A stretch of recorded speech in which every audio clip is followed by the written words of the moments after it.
Good morning. Welcome to Heart and Soul Center of Light. My name is Felicia Williams Cozy, and I am a licensed practitioner at Heart and Soul, and I'm honored to be facilitating our meditation experience this morning. This morning, we are taking the opportunity to immerse ourselves in stillness so that we may connect with the knower within in order that it be our guide during this time of change. Wherever you are, I invite you to make yourself comfortable so that you may be open to divine guidance. Know that right where you are, God is, and therefore it is a safe and sacred space. So if you are willing, I invite you to gently allow your eyes to close and take this opportunity to relax and let go of all that has transpired up until this moment. Join me in taking a deep, conscious breath. Breathe in and release with a sigh. Now give thanks for your breath as you gently allow it to return to its natural rhythm. Take a moment now to notice the path your breath takes through your body. While the path our breath takes, like each of us, is unique, every breath is a part of the one breath which is breathing us all. Let your breath be an ever-present reminder of your oneness with Spirit and its ever availability as a guide and source of inner peace, love, and clarity, regardless of outer circumstances. As we enter the stillness, remember to focus on your breath, and I offer this affirmation as our guide. I have been that I have been. I am that I am, and I will be what I will be simultaneously.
I have been that I have been.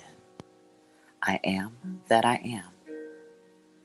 And I will be what I will be simultaneously.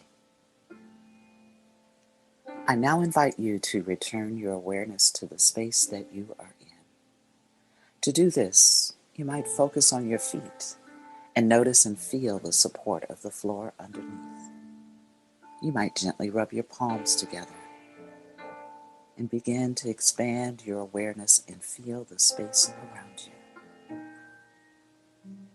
And when you are ready, I invite you to gently allow your eyes to open. This completes our meditation experience this morning. And so it is.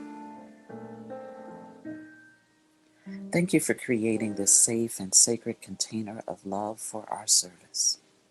We have a wonderful opportunity during these times to spend more time being still and renewing our connection with the One. And I invite you to do so whenever and wherever possible. It has been a pleasure and an honor to facilitate this morning's meditation. Thank you.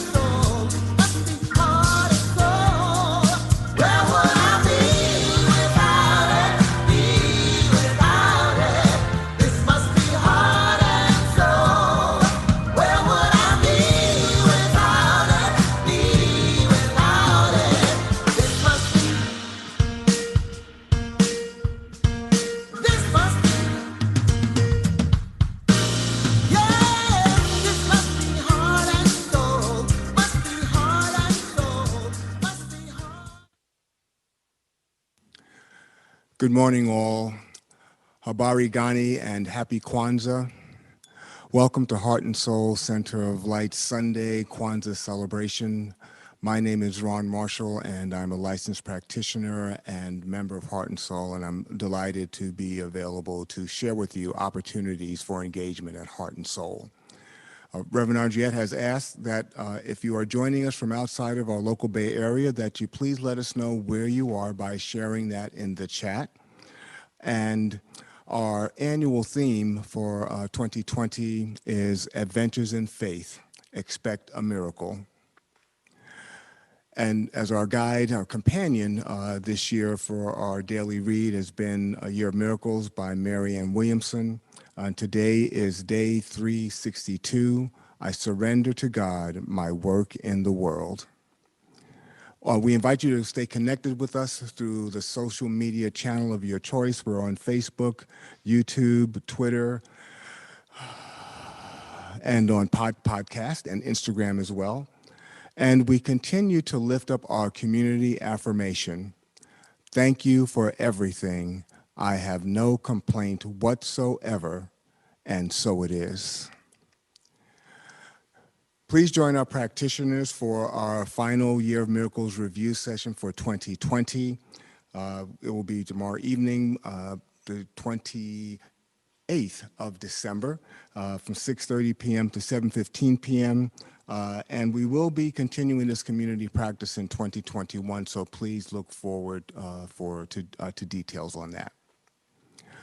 There'll be no Imagining Justice this Wednesday, December 30th. IJ will reconvene on Wednesday, January the 6th. And thank you once again, Heart and Soul, for your support in buying out the Boss Toy Drive this year. There are still opportunities to give. There's a list of items that are still in need. You can buy those and mail them to the address on the slide, or you can purchase them via at the address on the bottom of the slide as well. This slide is also in our recap, so the information will be there as well. And today we're inviting you to RSVP for our New Year's Eve celebration, Release 2020 and Welcome 2021. Today is the last day for RSVP, so we encourage you to do so now during service or after service. Our sister Tammy Hall continues to entertain us on Thursday evenings from 6 p.m. to 8 p.m. Pacific on Facebook Live. Our sister's sharing of her talent has been a blessing during these times, so we ask that you express your gratitude by tipping our sister generously. We also invite you to check out the series final, the pop series finale, What is My Intention for 2021? You can do so on our website and via Facebook and YouTube as well. And for those of you who know, we recently moved, and for gift ideas for our new home, we ask that you visit our Amazon wish list and select an item that calls to you there. And also gift cards are most definitely welcome as well. So just join me in taking a breath.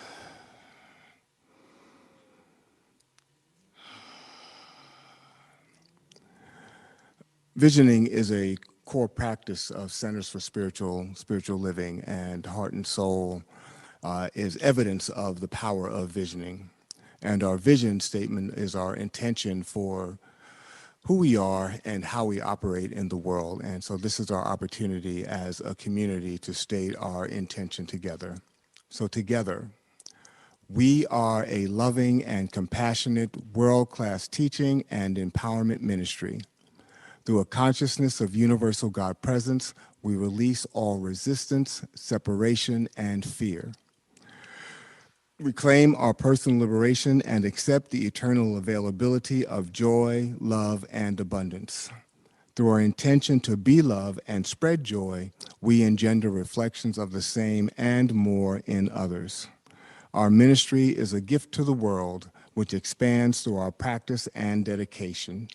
We welcome all people, and together we make a quantifiable, positive difference on the planet, and so it is.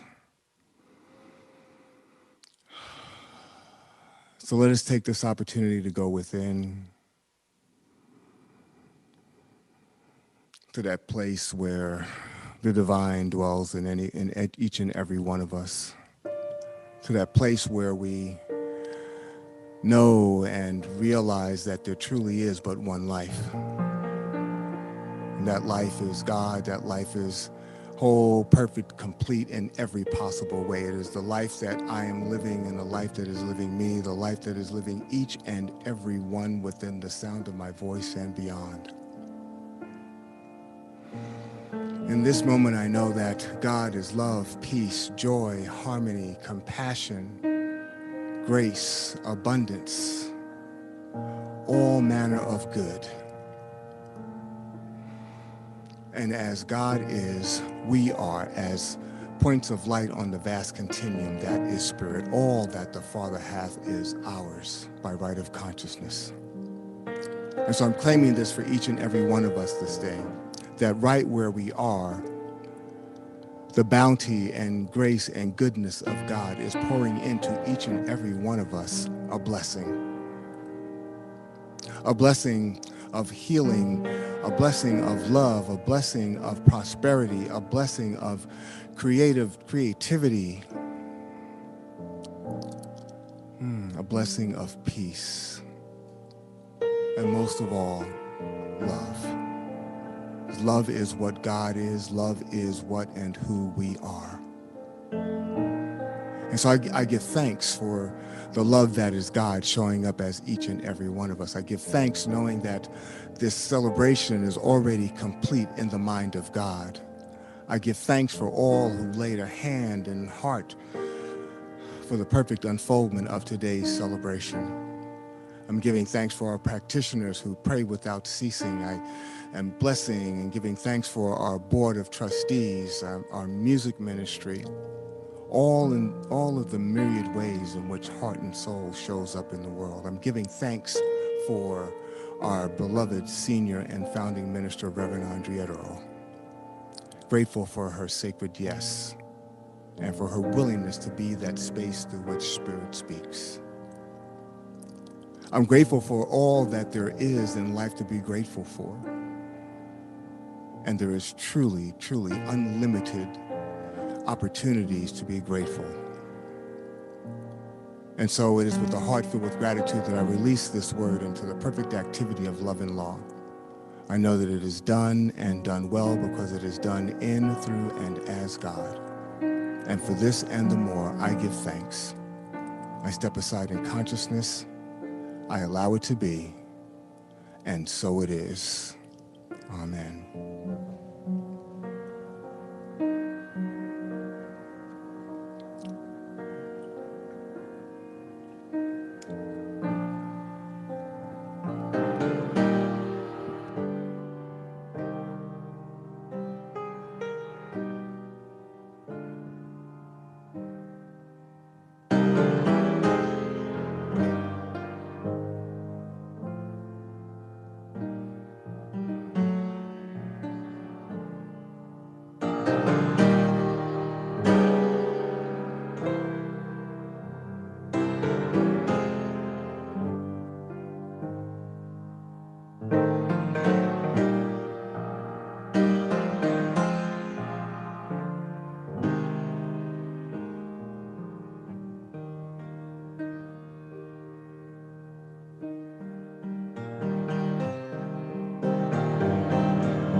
Celebrate Kwanzaa, I want you to remember these principles to live by to keep our people strong.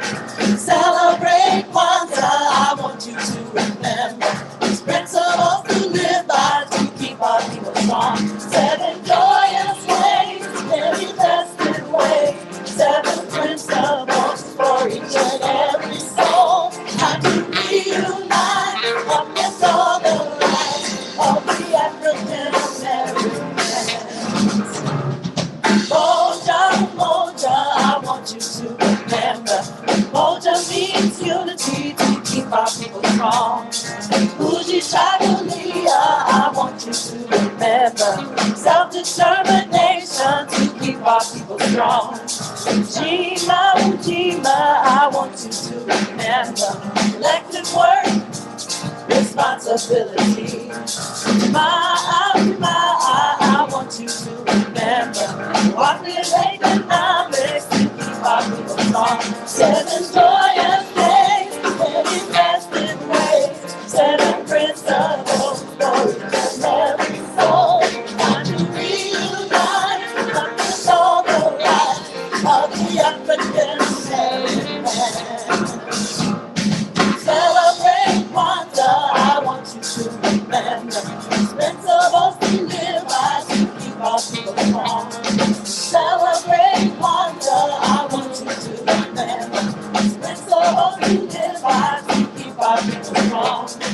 Nia, Nia, I want you to remember. Nia means purpose to keep our people strong. Boomba, boomba, I want you to remember. Creativity to keep our people strong. Money, money, I want you to remember. Money means faith to keep our people strong. 7 joyous days, many festive ways, 7 principles for each and every soul. Time to reunite, uplift all the lives of the African American. Celebrate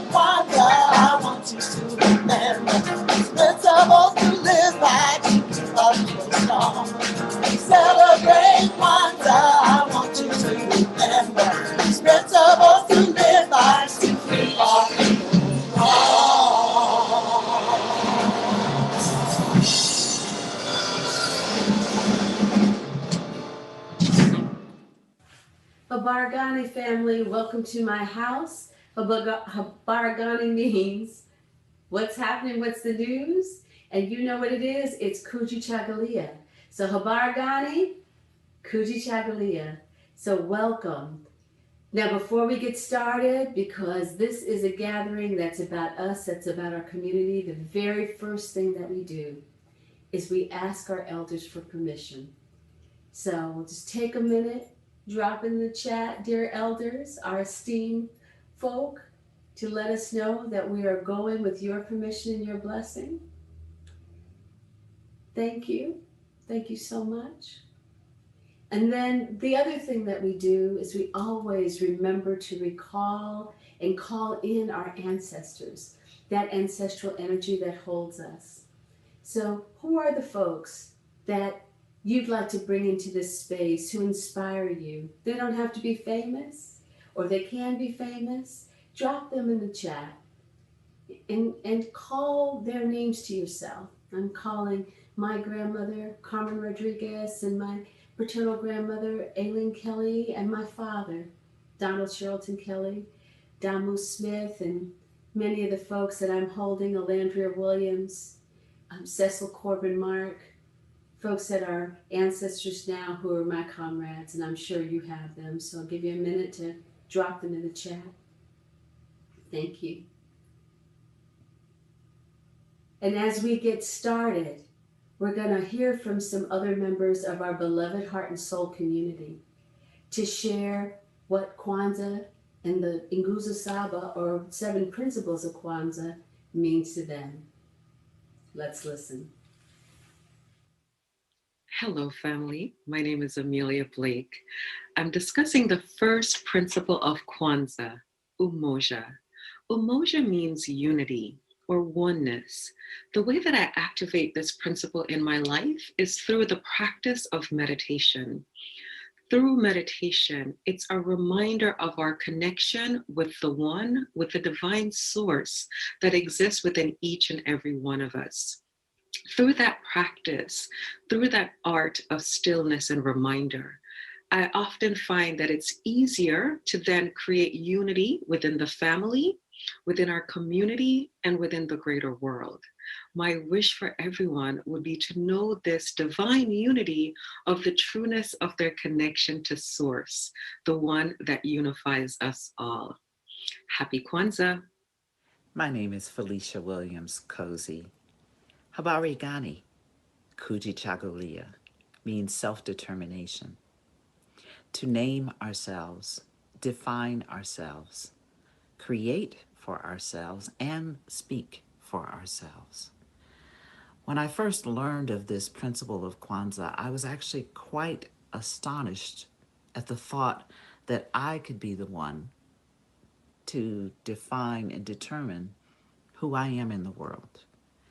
After so many years of being told by others who I could be, who I should be, what my limitations were, to have a thought that I could be the one to not only speak up for myself, but to really decide who I am here to be and how I want to express myself in the world. This principle, along with my engagement of spirit, has led me to look inward for the answers that I used to look out into the world for, and to stand for myself, as myself, in a way that I never had before. It's a lifelong journey, not a single destination, but this principle of self-determination engages me in a way that allows for greater creativity, greater expansion in spirit, and greater living into my unique purpose. Kuji Chagulia, self-determination.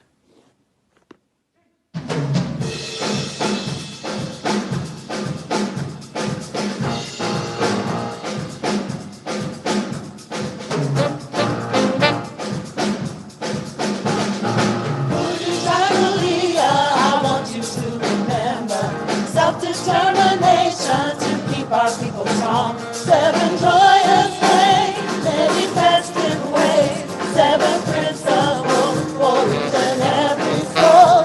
Time to reunite.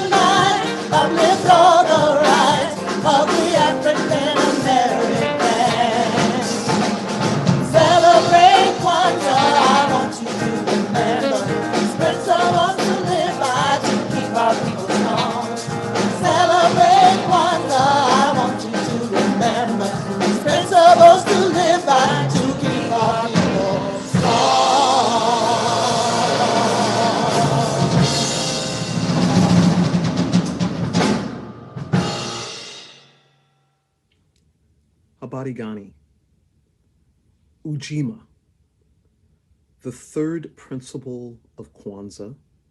On the third day, you light the green candle.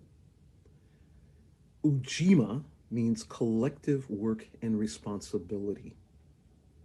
My name is Kiki, and I embody this principle year-round because I work collectively in my community, which includes Heart and Soul, and my family.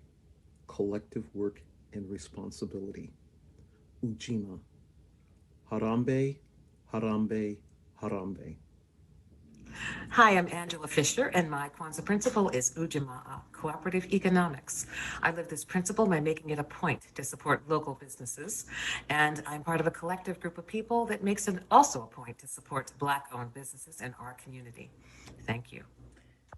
Greetings, family. My name is Valerie Joy Fidmont, and the Kwanzaa principle that I have the honor of sharing today is Nia, purpose, to make our collective vocation the building and developing of our community in order to restore our people to our traditional greatness.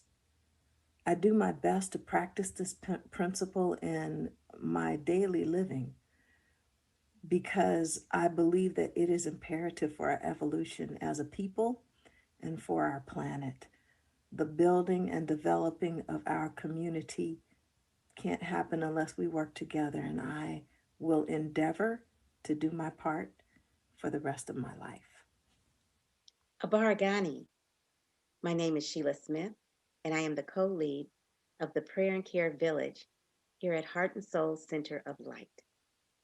The sixth principle of Kwanzaa is Kuumba, creativity, to do as much as we can in any way that we can to leave our community more beautiful and more beneficial than we have inherited it.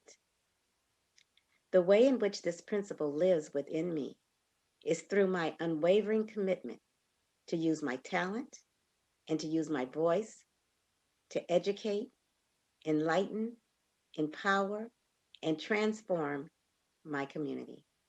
Thank you so much. Peace and blessings, Heart and Soul family. This is Mbessa, and I am the co-lead for the Pulse Teen Ministry here at Heart and Soul. The Kwanzaa principle I'm speaking upon is the final one, Imani, which means faith. If you can believe it, you will achieve it. Faith is not only the evidence of things unseen, but faith is the engine to help us power through everything that gets in our way or that's part of us achieving our goals. If you can faith it, you can make it. As such, faith is present in my life every day in that still small voice that I constantly hear that tells me, go left, speak to that person, go take a drive. And my relationship with my faith has only helped me rise higher and higher and higher. Faith is what you make it. So let's make the faith real, y'all, because the outcome will be real. Love y'all. Peace. We light the candle starting with Umoja, unity, the black candle that symbolizes us, the people. And we go from red to green, Kujichagulia, Ujima,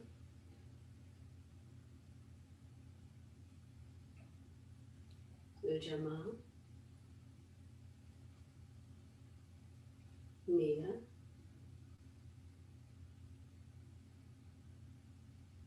Kumba,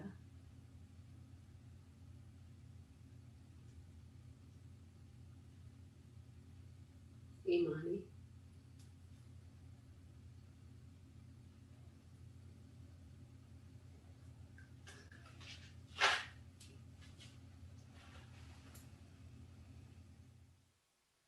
Wasn't that beautiful? I feel so inspired. I'm always inspired when I get to hear from my Heart and Soul community, Ashe. And thank you. Thank you, everyone.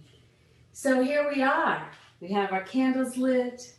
We're here all together because we are celebrating the entire Kwanzaa this Sunday as we come together because it will be done by the time we come together next Sunday. So there's a few things. I know there's a lot of experts out here in our community who know all about Kwanzaa. But for some of you who may be a little bit new, just very quickly, Kwanzaa is a holiday that was designed and created by Dr. Maulana Karenga, and it was based on harvest festivals and harvest commemorations from the continent. But the harvest is us. What we're reaping is our liberation and our stronger discipline and our focus. So a lot of the symbols are focused on that. So we have Mazal, these words are Swahili words because that's a language that many Africans speak in addition to their land-based languages.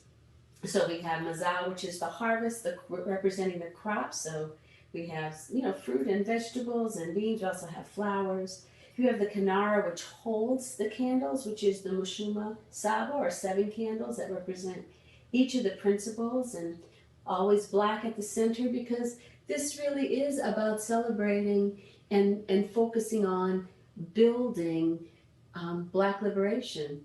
And we're hoping everybody can support that because, it takes all of us to be free. So this is really about a focus, but also about our shared humanity. The red candles represent struggle and history. The green candles represent future and dreaming. And so the principles are organized in that way, and we go from black to red to green to red to green to red to green to red. And you've heard the principles. The basis of everything sets on is the nkeko, or mat. And it's important because it's woven together. So we weave our energies, we're connected, it represents that interconnection. And these dried corn ears, muhindi, represent our children, our future. And every Kwanzaa altar, whether you have children in the household or not, has that. And then we have our unity cup, kikombe, cha moja. And then what many folks have on their altar, and I'm one of those people, we have books that represent the important genius and thinking that our people have generated that inspire us. So that is right there. And then we also have the bandera, or flag. And the flag, like the candles, represent the people, the struggle, or our past, our history, and what we can learn from it, and our future. And I know part of us and how we hold Kwanzaa as our community in Heart and Soul is we're holding that mental equivalent of the highest good of human liberation, and that we step into Kwanzaa holding these principles as the mental equivalent of our own excellence. So here we are, everything's lit, we're ready, we've talked about the principles and what they mean to us, and now we're ready to think about the toast. And I know that many of you may have some water or something. We can't, especially with COVID, pass it around. We're not passing around the cup as we might do in other Kwanzaas. But this is an opportunity for us to share and to be together and to hold these principles in our heart and to seal it with what's called the libation statement. And so I'm going to share one. And if you have any water or anything handy to share, we'll do this together. And then we do what used to be my children's favorite part, and that's the Harambes. So here's the statement. Strive for discipline, dedication, and achievement in all you do. Dare to struggle and sacrifice and gain the strength that comes from this. And I know for us, we would think of this as daring to imagine beyond struggle and seeing the mental equivalent of our liberation so that we can achieve it. Build where you are. Dare to leave a legacy that will last as long as the sun shines and the water flows. We'll hold the principles in our hearts. And may the wisdom of the ancestors always walk with us. May the year's end meet us laughing and stronger. May our children honor us by following our example in love and movement. And at the end of next year, may we sit again together in larger numbers with greater achievement and closer to liberation. And we say in liberation because we think big at Heart and Soul in a higher level of human life. Ashe. And then we do our Harambe. So y'all know how we do it? We put our hands up in the air. We pull down the sky right close to us because we are stars. And we do that 7 times. And we're going to say Harambe 7 times. You ready? So you got your hands up? You ready? I know you're ready, Heart and Soul. Let's go. Harambe. Harambe. Harambe. Harambe. Harambe. Harambe. Harambe. Thank you, Heart and Soul. Happy Kwanzaa. Blessings to each and every one of you. Good.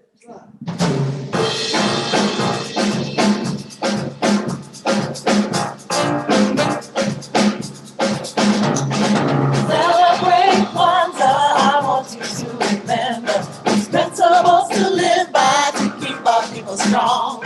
Celebrate Kwanzaa. I want you to remember these principles to live by to keep our people strong. 7 joyous ways, many festive ways. 7 principles for each and every soul. Time to reunite amidst all the light of the African Americans. Moja, Moja, I want you to remember. Moja means unity to keep our people strong. Fuji Shagalia, I want you to remember. Self-determination to keep our people strong. Ujima, Ujima, I want you to remember. Collective work, responsibility. I want you to remember. What is economics to keep our people strong? 7 joyous days, many festive ways. 7 principles for each and every soul. Time to reunite amidst all the light of the African American. Celebrate Kwanzaa, I want you to remember. Principles to live by to keep our people strong. Celebrate Kwanzaa, I want you to remember. Principles to live by to keep our people strong. Nia, Nia, I want you to remember. Nia means purpose to keep our people strong. Ruhuma, Ruhuma, I want you to remember. Creativity to keep our people strong. Money, money, I want you to remember. Money means faith to keep our people strong. 7 joyous things, many festive ways. 7 principles for each and every soul. Time to reunite amidst all the light of the African American. Celebrate Kwanzaa, I want you to remember. Principles to live by to keep our people strong. Celebrate Kwanzaa, I want you to remember. Principles to live by to keep our people strong.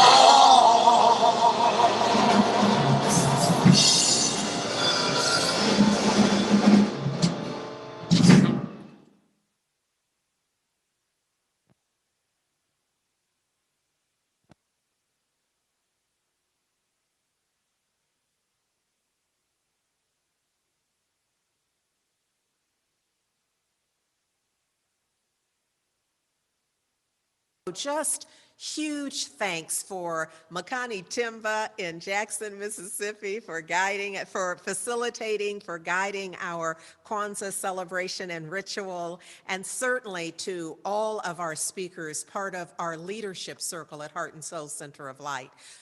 Amelia and Felicia and Kiki and Sheila and Angela, Valerie Joy, Ambessa, and then just huge thanks to Reverend Angelo Allen who put the video together and all that I can't even name nor number all that is required to get it on your screen. And so just giving thanks on my behalf and your behalf to Reverend Angelo Allen for his amazing creativity and skill. Just giving thanks, absolutely. So this is our welcome to our Heart and Soul Kwanzaa 2020. I just want to say that this idea of celebrating Kwanzaa for the last 7 days, or the last 6 days and the first day of the next year, I'm just going to suggest that we keep it running because, one, we already know we're on an adventure in faith. And so when you're on an adventure in faith, consciously aware and intentionally on an adventure in faith, you need to be packing something that works. So I'm going to suggest that we pack our Nguzo Samba into 2021, that we just use these days to practice and get it set up, and then we move throughout 2021 with using all of the principles so that we are, as I said, consciously and intentionally approaching our adventure in faith. I am suspecting, I'm not absolutely sure, but there's something in my spirit right now that I am discerning that we may as well just say Adventure in Faith 2021, because we know. And we are already practiced and ready. So we're, we got our drag ready, we got our attitude ready. We know we can rock an adventure in faith. And the Nguzo Samba gives us what we need in order to really negotiate it with a highly intentional design for transforming our living. Here's the thing that I'm offering about Kujichagulia for today, this notion or this principle of self-determination. I'm offering that it's an inside job. It's living from within rather than without. Hear me now, because the world is going to invite you to live it from without. That is to say, it's going to offer you some punditry and say, live from this awareness. It's going to offer you some worst case scenarios and encourage you to live from that awareness. But Kujichagulia invites you to be self-determining. And I'm going to say that it's a double self. It's a capital S self, which means the divine. It is the truth of our very nature, from before we came into this form and long after we leave this form. It is the whole truth. And then there's the individualized manifestation that we call you by your name. Even if you've changed your name and continue to change it, it's that personality. And so my sense is that if we look at this idea, this principle, explore this principle of self-determination from a sense of, so how does it look if I live like that? Well, I'm glad you asked, because I got some ideas for you. Look, I'm going to start with Romans 12. Romans 12:2, and I'm going to offer you the Aramaic in plain English. Because, well, just trust me with this. I'm offering to you in this way.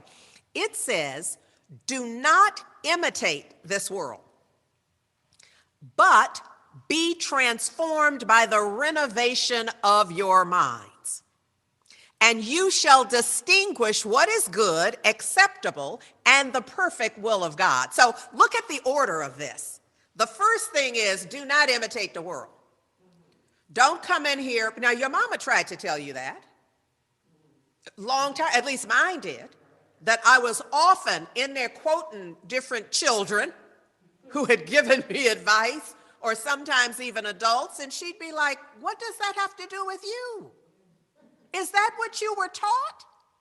Is that what you know? You'd be, but so-and-so said, and she'd be like, what does that have to do with what I'm telling you?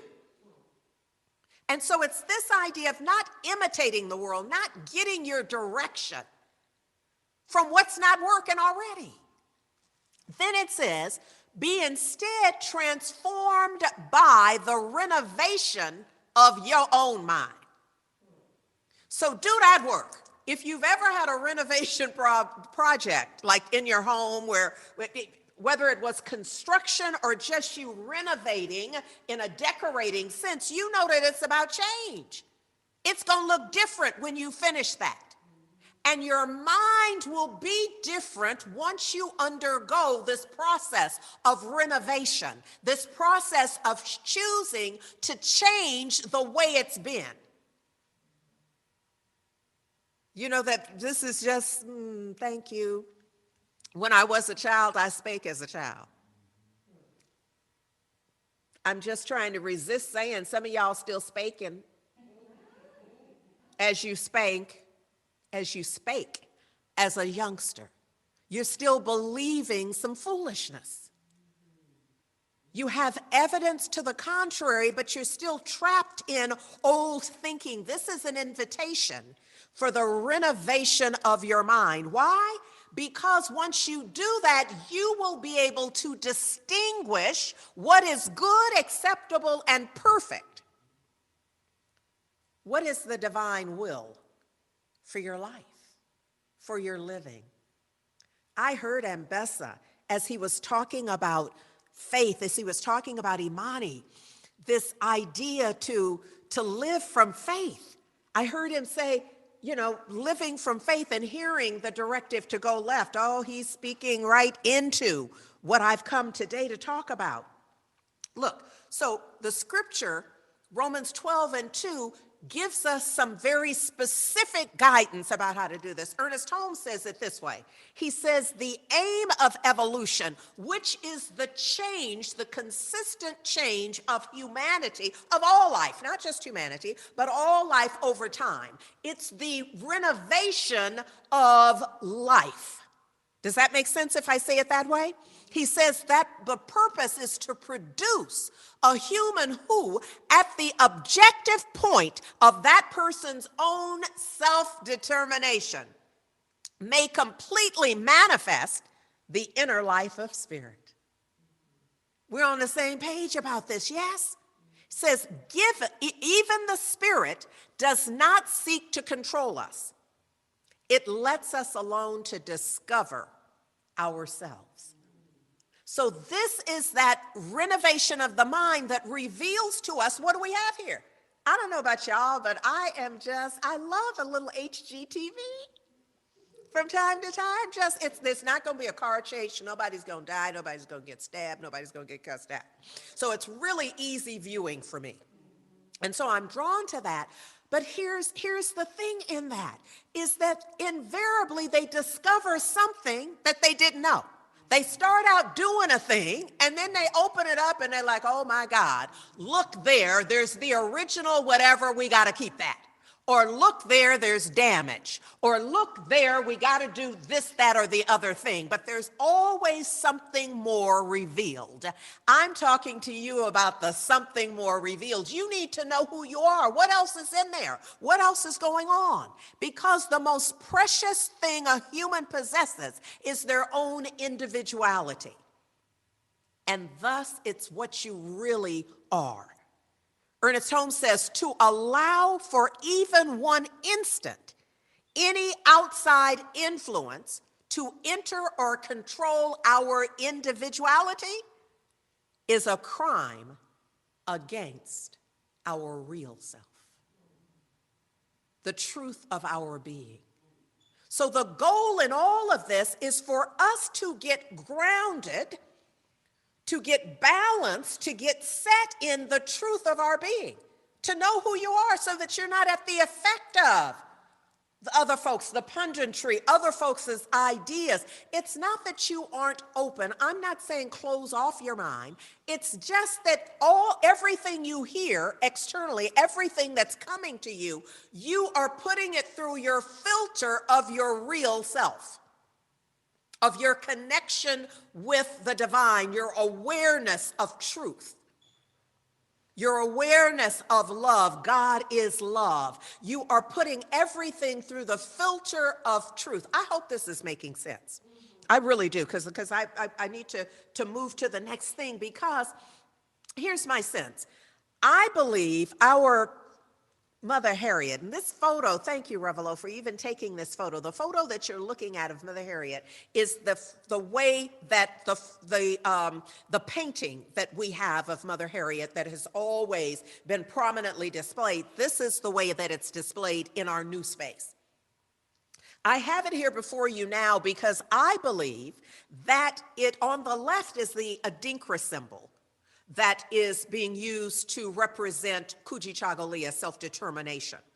And I believe Mother Harriet is the perfect exemplar of self-determination. Now, you may not know her like I know her. And so you may not, but I'm going to talk about how that is, but I think that whatever you know about her, maybe from just seeing the film, maybe from just having heard a few quotes, just having the cursory sense of who she is and what she's done and why there are sculptures and monuments to her and why she's featured in museums and why there was even a film created. Regardless of the degree of accuracy, why we would even focus, why would we have her featured in our sanctuary? Because in truth, she is the exemplar. I'm inspired. I am forever inspired. So just looking at that, the moment I begin to say anything about Mother Harriet, it calls forth something. It's almost like I'm activating an aspect of my own being from the inside out to know that more is possible. If not expected, in fact. Because if more is possible, more is expected. Because our contract with life is to be our best. And so if more is possible of you, then we're not getting the whole thing yet. And I think that she represents that. I want to share from Emmett Fox because he offers us something that I want to get in here. He says, thought is the real causative force in life, and there is no other. So thought, he's saying, is the causative force, period. There is no other force of more power. He says you cannot have one kind of mind and another kind of life. Yeah, that. Yeah, I know you want a different kind of environment. You want your house to be different, your home, your living, your mate. You want all that different. But I'm just going to hang out right here with what I've been doing. How I've been seeing myself and being, how I've set up my life. And some of us get real set in there. I'm not changing. You're not making me change. Well, all right, then that means you're going to pretty much have what you've already had. It may look different because you may move from the Bay Area to God knows how far away. But if you haven't changed nothing but your address,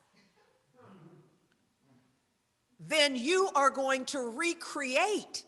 Now, the people are going to have different names. They may even speak a different language. If you go far enough away trying to run from you, they'll be speaking different language. And you will eventually, if you pay any kind of attention, will notice the similarity between those people that you can barely understand or you've learned the new language.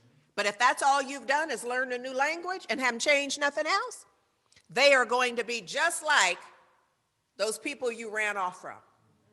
In some way, shape, or form, kind of in the final analysis, you're always going to be with you.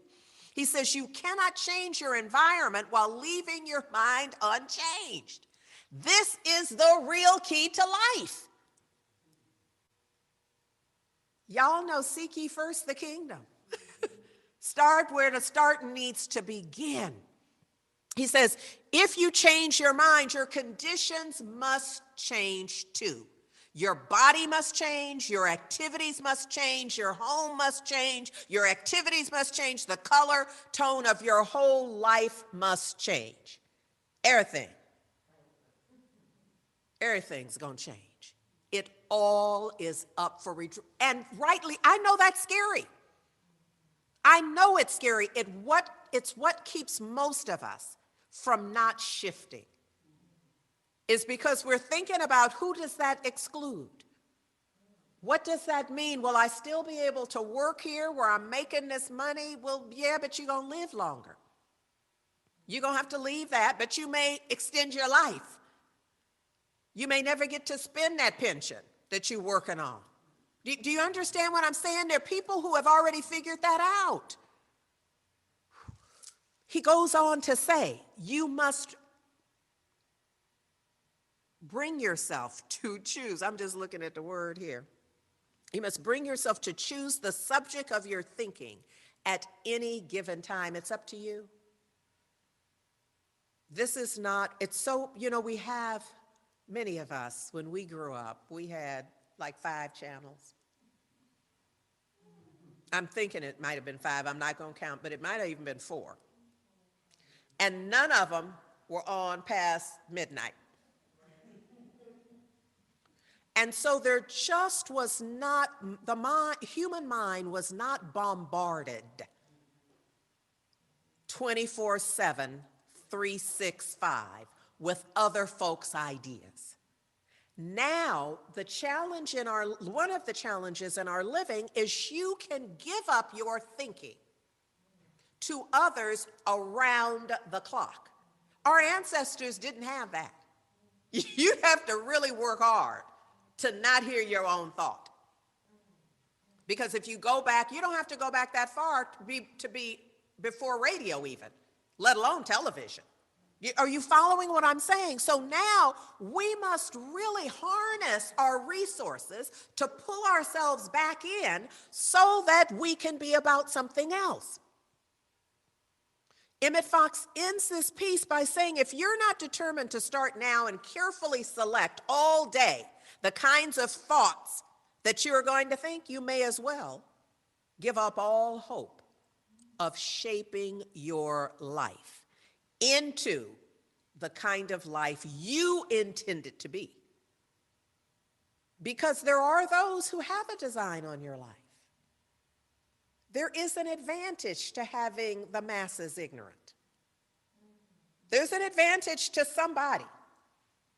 And so you can be a part of being to the advantage of others, or as Emmett Fox is saying, you can live in the advantage to you, the capital S self-determination, as well as self-determination at the individual level. I hope that makes sense.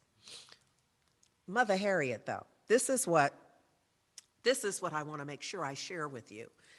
In the rebiography of Harriet Tubman by Butch Lee, he recounts the life and politics of our beloved Mother Harriet.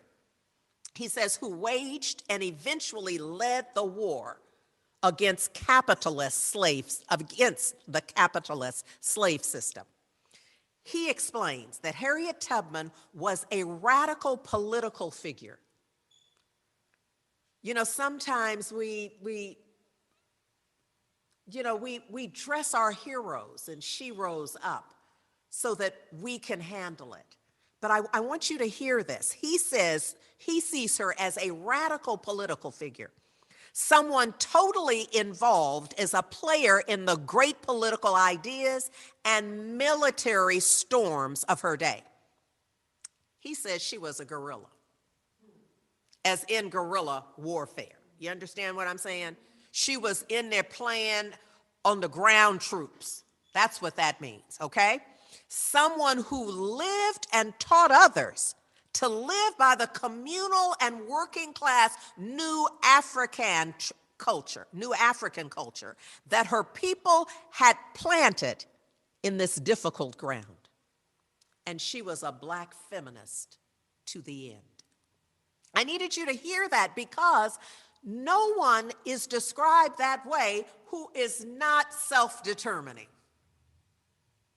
Because in her time, the laws and the way the laws were interpreted for Black folks and for women, because you see she has those two, I would say for that time, one could say curses. being of African origin and obviously of African origin, and female, and obviously female. So both of those would have been enough for her to just say, well, you know, I'm those too. So what can I do? But we've never read or heard anything where that was her response. I want to give you just a little something here that I'm going to read to you, to just excerpt, because her biographers picked up certain things, some of which you see in various books and films, but nothing to me has captured it all. So after rescuing so many others and all of her brothers and sisters that could be reached with their children, she received an intimation. Y'all know what that is? That's an inner idea, an inner guidance. Her intuition spoke to her in some mysterious and supernatural way that the old people were in trouble. This is what came to her. The old people were in trouble and needed her. So she asked Spirit, she asked the Lord, where should she go for the money to enable her to go for them? She was in some way, as she supposed, directed to the office of a certain gentleman, a friend of the slaves in New York. So she goes to see the man, and she says, I'm going to Mr. So-and-so's office, and I'm going to be there until, I'm not going to eat or drink until I get money enough to go get the old people, her parents. So she went to the office, and he says, how you doing, Harriet? What you want? She said, I want some money, sir. He says, you do? How much money do you want? And she said, I want $20, sir. $20? Who told you to come here for $20? Because remember, we're talking 1800s. So the Lord told me, sir. He did. Well, I guess the Lord is mistaken this time. No, sir. The Lord's never mistaken. And I'm going to just sit right here till I get it, she told him. So she sat down. She went to sleep all morning, all afternoon. She sat there, sometimes sleeping, sometimes rousing up, often finding the office full of gentlemen, sometimes finding herself alone. Many fugitives were passing through New York at the time, and those who came in supposed her to be one of them, tired out and resting. Sometimes she would be roused up with the words, come, Harriet, you had better go. There's no money for you here. She said, no, sir. I'm not going to stir from here till I get my $20.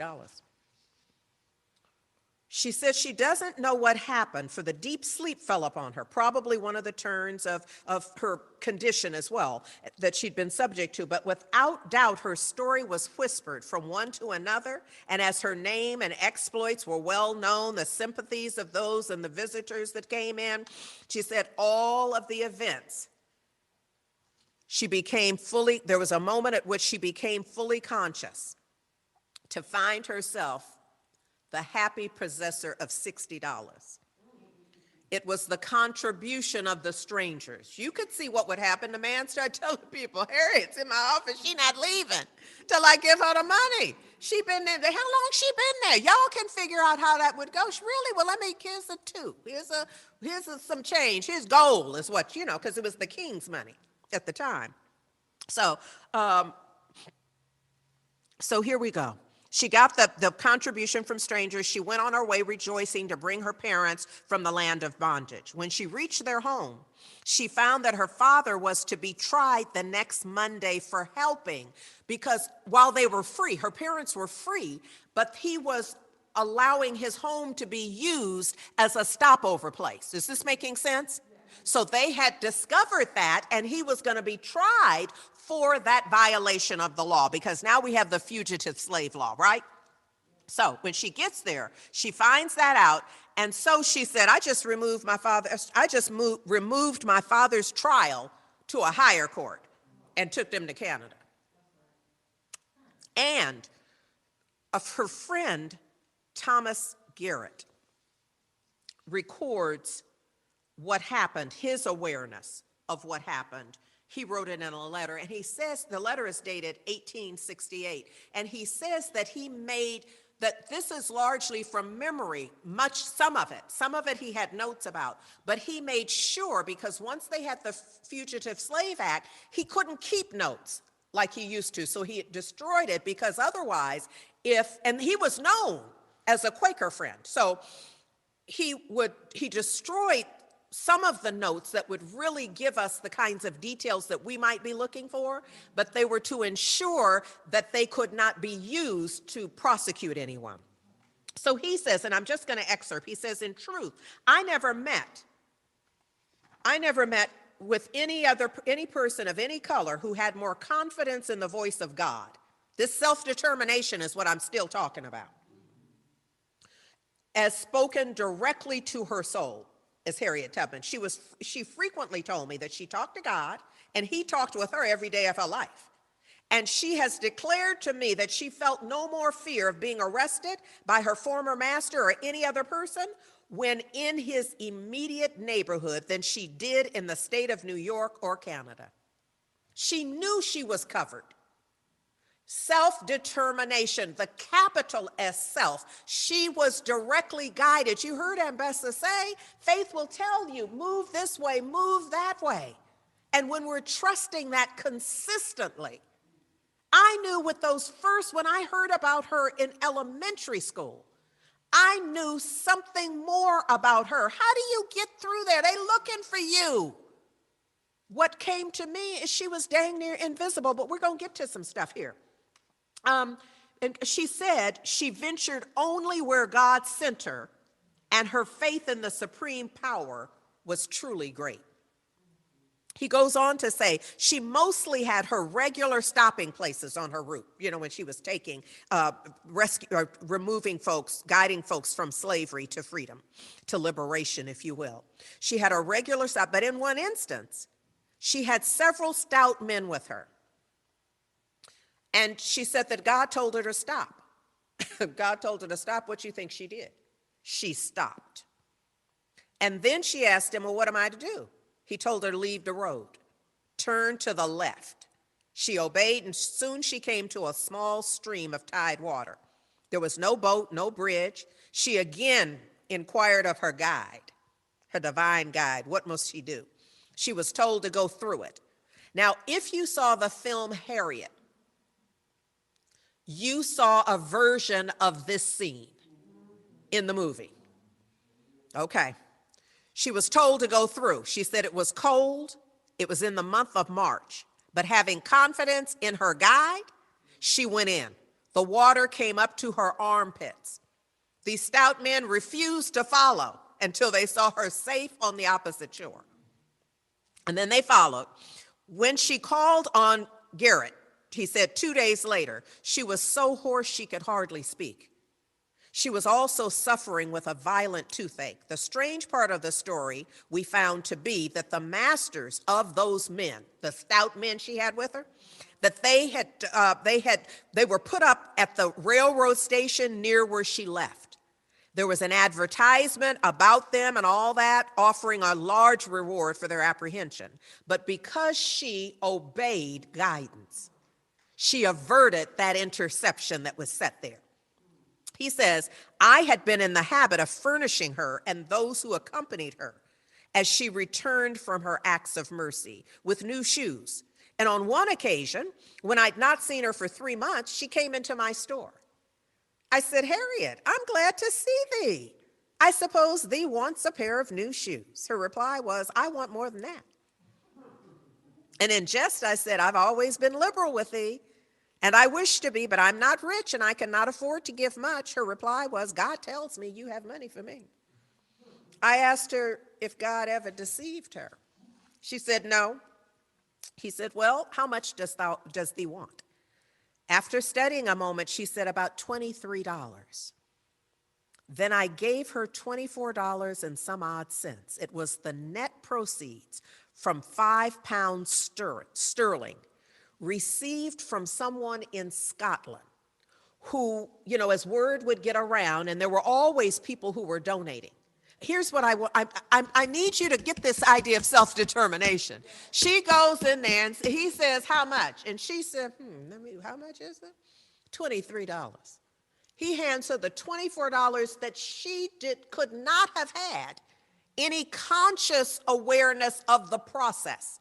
So money had come from Scotland and had been given to a person who gave it to another person who gave it to him, because they were looking, how can we get this money to her? And he said that he could be a part of that. And she said about 23, and it turned out to be 24 and change. I need you to hear this. He said this, he said, that was the first money ever received by me for her. Any other money he'd given her was his money. And he didn't have, he was trying to tell her, look, I don't have no money right now, you know? But she's like, oh no, you got $23 for me. Because my guide, divine guidance, told me you had money for me. And so she went to get the money. He says some 12 months after, she called on me again and said that God told her I had some money for her, but not so much as before. He says, I had a few days previous received the net proceeds of £1 10 shilling from Europe for her. To say the least, there was something remarkable in these facts, whether clairvoyance or the divine impression on her mind from the source of all power, I cannot tell. But certain it was she had a guide within herself, other than the written word, for she never had any education. She brought away her aged parents in a singular manner. And he goes on to talk about how that happened. But after the way that he aided in that, he furnished her then with the money to take them to Canada. Afterwards, he sold the horse and sent them the balance of it. He says, I believe that Harriet succeeded in freeing all of her relatives, but one sister, and that sister's 3 children. And that's what he wrote as his testimony and confirmation of how it all unfolded. Now, I need to tell you a little bit about Thomas Garrett as well, though. He was an abolitionist, obviously, and a leader in the Underground Railroad. Now, in his particular case, his house was known to everybody as a spot that on the Underground Railroad. And so there was a slaveholder who accused him and someone else of housing and helping their slaves to get away. So they sued him. And he actually ended up, was found guilty, of course, you know, because he did it, you know. And so had to pay, I think $45,000 was the, $4,500, my mistake, sorry, $4,500, but would translate it to now. But $4,500 at the time, and then it was reduced to $1,500. But that literally wiped him out. You know, at that time, again, we're talking the mid-1800s. And here's what he says in court. Because when you have self-determination, now, I see that he's a white man, so I understand that, but that's why I wanted you to hear about Mother Harriet standing as clearly as she stood, as definitively as she stood in self-determination. But in his case, so he's in the court, and they're, you know, fining him and saying whatever it is they're saying to him. And he said to the judge, Judge, thou have left me not even $1. But I wish to say to thee and all that is in the courtroom and anybody who can hear my voice, that if anybody knows a fugitive who needs shelter and a friend, send them to me, and I will befriend them. Now, this is what he's saying in the court while they are charging him. And it is said that the number of runaways that he assisted is, he says 2,700. Others say that the number was higher, but that's him putting in the correction. There's something, you know, so often we are, when we're not in our self-determination, we have a consideration around, but what'll happen to me? And I just want you to know on this day when we are lifting up Kujichagulia, the principle. Well, frankly, we're lifting up all of them. When we talk about Mother Harriet, we're talking about the full Nguzo Saba. We're talking about all the principles. Try to find one where that you don't hear in the stories that I've told. It's the full Kwanzaa laid out. She is an exemplar of this, demonstrating it with her life. But I wanted you to hear about also Thomas Garrett, so that you could see that she was supported by folks. Also, what I have learned is she surrounded herself more and more as I read about some of the personal contacts. She is clearly surrounding herself in her self-determination with folks who are on the same page. I want you to hear me. I know we're sheltered in place and we're often hungering to be with. This might just be the time to be self-determinative, to make some decisions about how you will be not just now and as you step into the newness of life in whatever is next. So I'm really celebrating Kwanzaa this season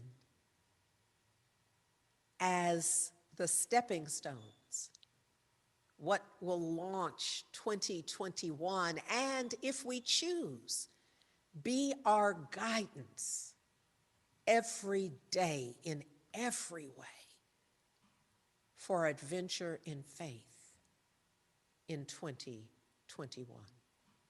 This notion of a new normal could take on a whole new idea, purpose, and intention, with us laying it out from a point, an awareness, and an intention of self-determination. You know, this is our last Sunday of 2020. I can hear some of y'all saying, praise God. Just grateful for this year, ready to tie a bow on this bad boy. But I want to make sure that we consider squeezing all the juice out of it. Don't just kick it out. Try to get rid of it as fast as you can. Squeeze the juice out of it. What did you come to teach me? What did you bring me? What's the blessing here? Discern it. Live from it. This being the final Sunday of this year, I'm just going to ask you, because it makes a difference for some. For some, their giving is also a tax deduction. I know that's not true for everybody, and I'm not meddling in the way you handle your bookkeeping. But I just want to remind you, if you are going to look at that, if you're wanting to get a sense of, oh, have I given all I intended to give for this year, that this would be your opportunity for your year-end giving, just to bring that number into alignment, or just to open your heart, or whatever it is for any of you. I just remind you of that. And I'm grateful that when Mary Morrissey sent her testimony and acknowledgement of Heart and Soul for our 11th anniversary in November, and although we're still celebrating, y'all know, that she also gave this message that I want you to hear again. In today's world especially, it's not easy to keep a center going. You know, often as a participant or a congregant or someone who's part of the community, we're not really thinking maybe about the electric bill and about all the many things it takes to keep a community together and growing. And so I invite us on this 11th birthday. Some of you know that I am the founder of the Prosperity Plus programs 1, 2, and 3, and I know that your center has offered these programs to you. I'm a deep believer in tithing. And we all have giving patterns. Many of us give actually only emotionally. We give when we feel like we have a little extra. And then there's another kind of giving that's a regular repeated giving that comes with a percentage to it. And if it's not 10%, it's 5% or it's 6%, but it comes out of a decision to have circulation in your life. Planting in a beautiful place like the Heart and Soul Center of Light for the growth of a community that has nurtured you, can nurture you further, and more than that, can spread this wonderful message to a world that is deeply hungering, even if they don't know yet that they're hungering for it. So I invite us on this day to lean in and make a commitment for percentage giving over the next year. And then turn around every 3 months and take a look at what's happening in your life. Something happens when you're a regular giver. And each month, as you're receiving your income, a portion of it goes to support. It changes the way you feel about yourself. It changes your level of expectation of good in your life. It changes your sense of worthiness and your connection with the very source of your life. Habaragani. Yes, Kuji Chagulia is the response, self-determination. And in that spirit, I invite you to hear this one sentence. We are a loving and compassionate world-class teaching and empowerment ministry. At Heart and Soul Center of Light, that is how we define ourselves, how we name ourselves, how we speak for ourselves and create for ourselves everything that is experienced here at this Center of Light. We invite you to join us and support us with your financial gifts. And at Heart and Soul Center of Light, there are many ways in which you can graciously give. You can send a check to our new secure mailing address, which is 5627 Telegraph Avenue, number 405, Oakland, California, 94609. You can also give online at our website, heartsoulcenter.org/give. And while you're there, you can even set up your giving to be a recurring gift or just a one-time gift. Either way, you can also text the word give to 510-500-5849. However you choose to give is absolutely perfect, and we appreciate all your giving. And it is important that we maintain the proper consciousness to bless our good, thereby establishing the good that our gift will do in the world. Wherever you happen to be in the world in this moment, I invite you to take your gift in hand, or otherwise, just place your hand over your heart, knowing that the greatest gift you can ever give is that spirit of life beating right under your hand.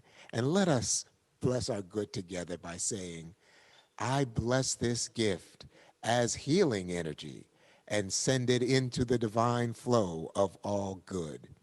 Infinite prosperity circulates through me, through my church, and throughout the world because I know God as source, and so it is. And with that, I invite now our guide, our teacher, our minister, Reverend Andriette Earl. Thank you, Rovelo. I was kind of caught up in that little list right there. Just thank you so very much for the acknowledgement. And I want to just give thanks. Y'all know that on Sundays, I don't get to see you. I mean, I know obviously you see me. I'm looking at the camera. But I don't get to see you. It's not set up in that way. And so I miss you. And I appreciate, and I always ask the folks who, and let me just acknowledge our Octopi team led by David and Nancy, and just a team that greets you and makes sure that you have the information that sometimes I'm told that you'll ask, what was that she said? What was that quote? And they give you the quote and make sure that you know who sang the song and who wrote it and all of that. And I'm just so grateful for all that they do. It reminds me of how you get greeted at Heart and Soul when we're in the building. So now they're greeting you virtually, and I love that and I appreciate it so very much. And the folks in the room who ensure that the broadcast happens, that the announcements are given. And in fact, I think I'm going to pause for a moment and allow you to be reminded. I'm going to ask Ron Marshall if he won't do the ways that you can participate and support us, because it's essential that that happen. It really is. In fact, I know he's going to tell you, thank you for those of you who have been certainly giving. Let me just say thank you, thank you, thank you. And those of you who've gone into our Amazon wish list and have fulfilled that for us, I just need you to know that I've just been looking at some things and knowing that I'm going to be posting a couple of other things because we need them. And so I'm going to ask you if you can, if you will. So, Ron, please. Thank you, Rev, and thank you for, as always, a deep dive into today's principle of self-determination. So again, please join us tomorrow for our final Year of Miracles review. It's Monday, 6:30 p.m. to 7:15 p.m., and we will be reconvening this community practice next year. Look for details on that.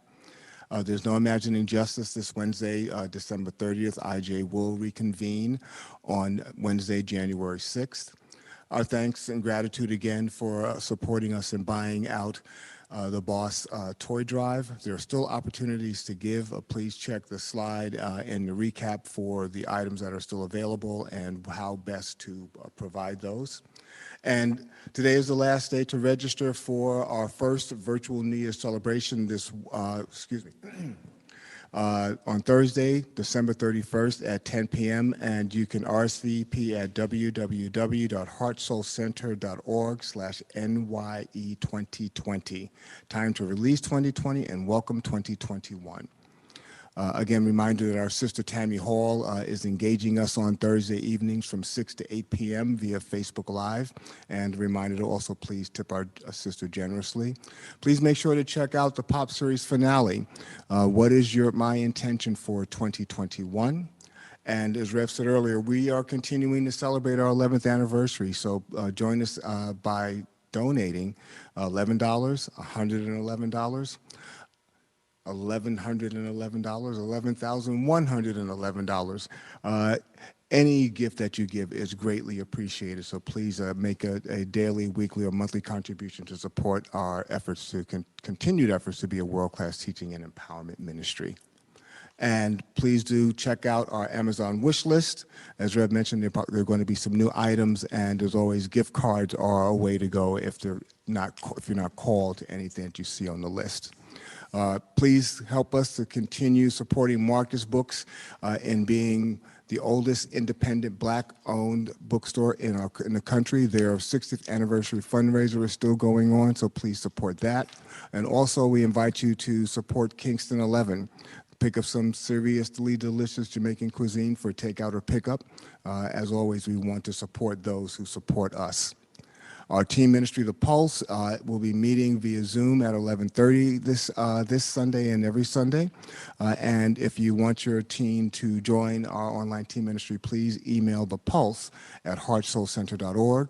Our Youth and Family Village is also back with fun and meaningful videos. This month, the focus is on gratitude, movement, and breath, how to make spa water, and music from Miss B's. If you have any questions, please email yfv@heartsoulcenter.org.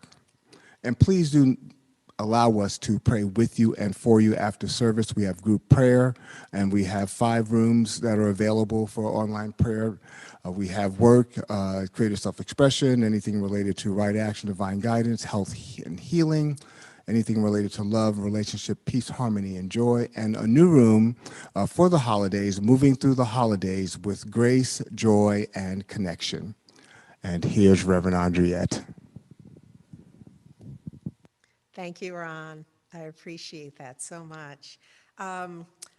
So I was wanting to say to you that because I don't get to see you, it really is helpful to me when I know, especially those of you who are from outside the greater Bay Area. So let me first acknowledge my local folks, the Berkeley, Oakland, San Francisco, greater Bay Area folks. Just thank you.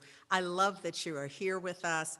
And I just want to give a shout out to Jackson, Mississippi, from San Jose, Costa Rica, Salvador, Bahia, Brazil, Los Angeles, Clovis, California, Detroit, Michigan, Tucson, Arizona, Front Royal, Virginia, Aurora, Colorado, Jaco, Costa Rica, Connecticut, Harlem, New York, Cape Cod, Massachusetts, Hawaii, Las Vegas, Nevada, Watsonville, California, Phoenix, Arizona, Jamaica, and Napa, California. Just thank you for joining with us, for being with us. My prayer is that you have taken something away with you,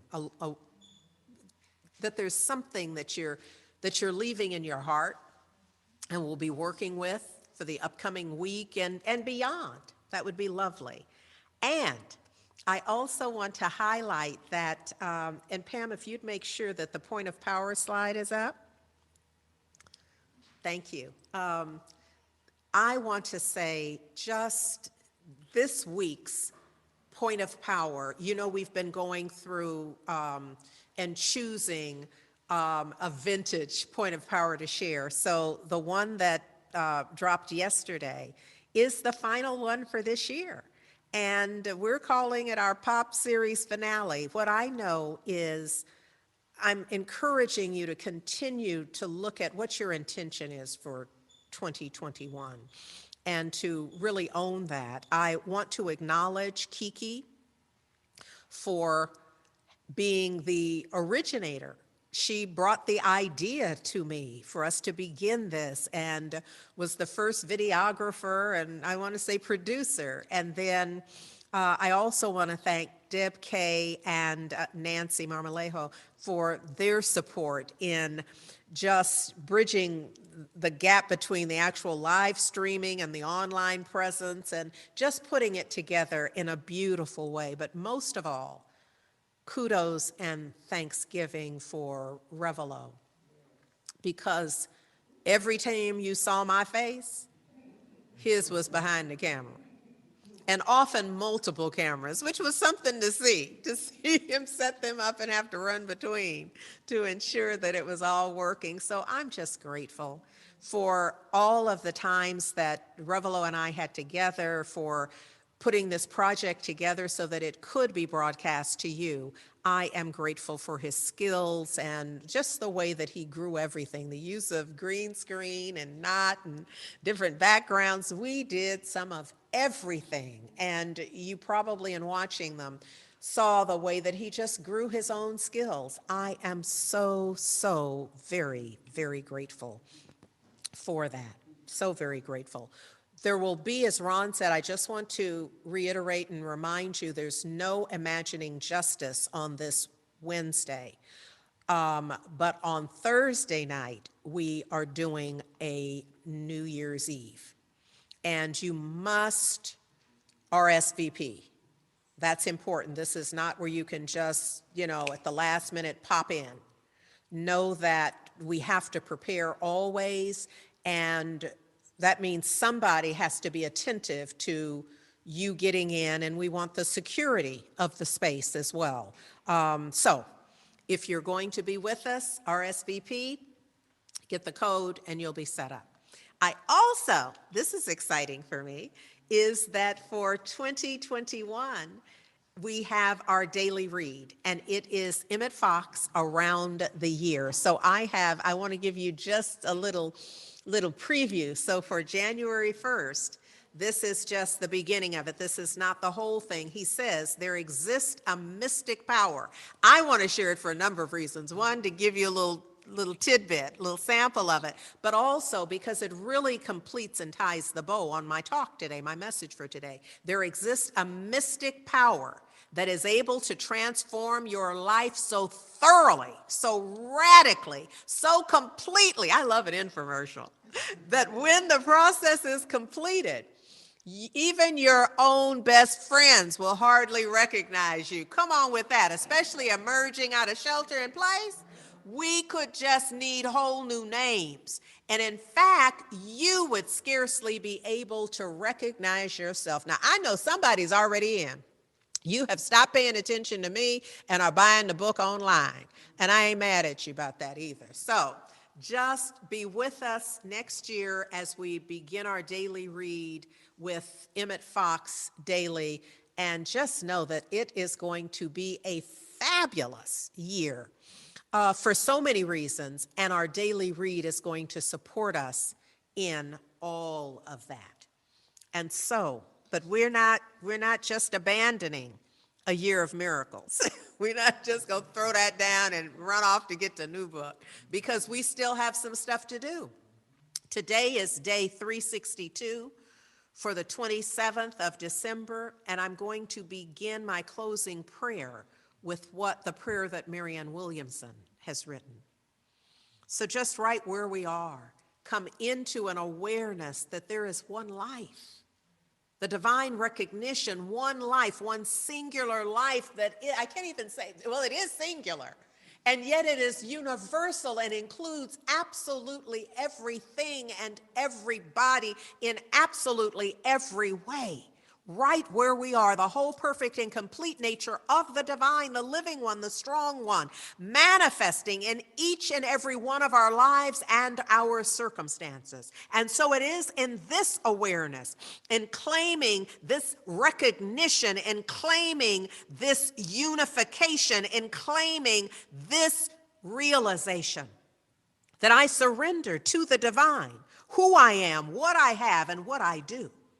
I declare that my life and my talents be used much like Mother Harriet's, much like Thomas Garrett's, much like all of the ancestors that I would name who made a difference.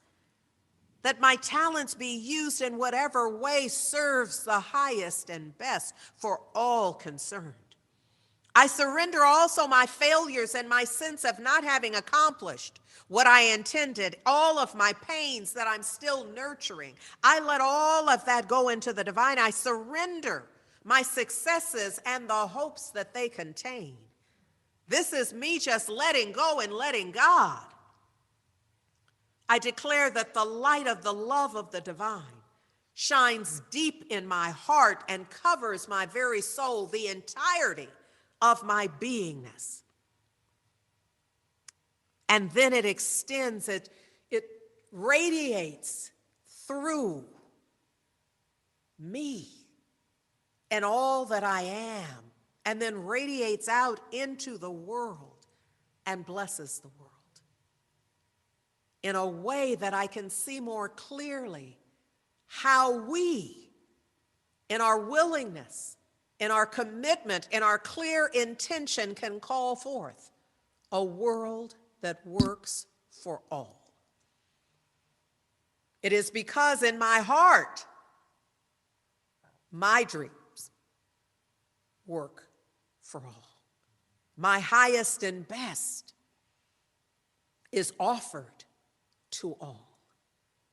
Oh, it is an absolute perfect gratitude that I just release this word into the perfect activity of law, that I know it cannot possibly return void, that it must absolutely produce in like kind. I know the vibration of this word.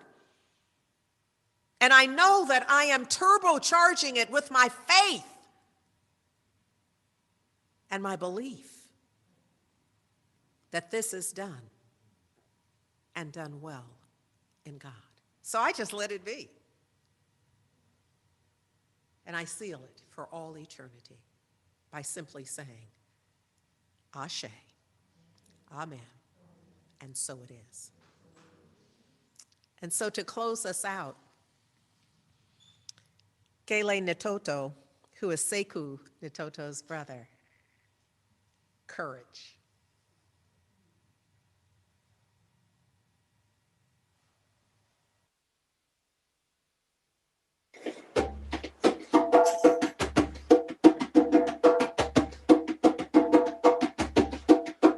We are going, heaven knows where we are going. We know we will. We will get there, heaven knows how we will get there. We know we will. It will be hard, we know, and the road will be muddy and rough, but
aye, aye, aye, aye,